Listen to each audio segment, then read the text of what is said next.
പൊന്നിൽ മൂടി ചന്തക്കാരിയായി നടക്കാനുള്ള മോഹമൊന്നുമല്ല. അത്തായി പശുനിക്കാരിക്ക് മോക്ക് എന്താ അവകാശം ഒക്കെ നന്നായിട്ട് അറിയുകയും ചെയ്യാം. ഒന്നും രണ്ടു കൂട്ടി വെച്ച് പണിയിച്ച നല്ല ഭംഗിയുള്ള മൂക്കുത്തിയായിരുന്നു. കഷ്ടകാലത്തിന് അത് കുളത്തിൽ പോവുകയും ചെയ്തു. ഇനി ഒന്നും പണിയിക്കാനുള്ള ശേഷിയില്ല. എന്നാലും ആ മൂക്കിലെ തുള അടയേണ്ടെന്ന് കരുതിയ ഒരു കഷ്ണം ഈർക്കല് തുരുകി വെച്ചത് അതിപ്പോ മാരാത്ത ചന്ദ്രി എന്ത് ഭൂതക്കണ്ണാടി വെച്ചിട്ടാണോ കണ്ടുപിടിച്ചത്. എന്നിട്ടൊരു അന്വേഷണം.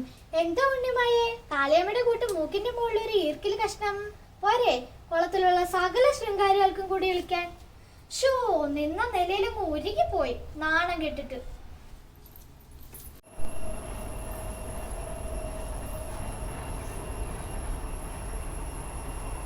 ദേ, നീ കേക്കണ്ടോ?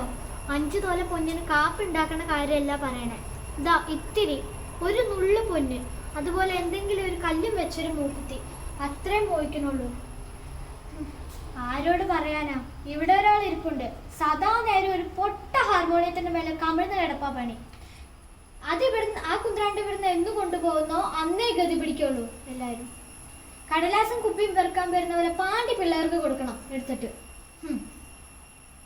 ഒരു ബാല്യക്കാരി കുട്ടിയാണ്, അതിന് വല്ല ചാന്തോ പൊട്ടോ 4 കുപ്പികളെയോ എന്തെങ്കിലും ഇക്കാലം വരെ വാങ്ങി തന്നിട്ടുണ്ടോ? ഇങ്ങനെ ഇരുന്നോളും അനങ്ങാപ്പരായിട്ട്. എന്റെ തമ്മിലേക്ക്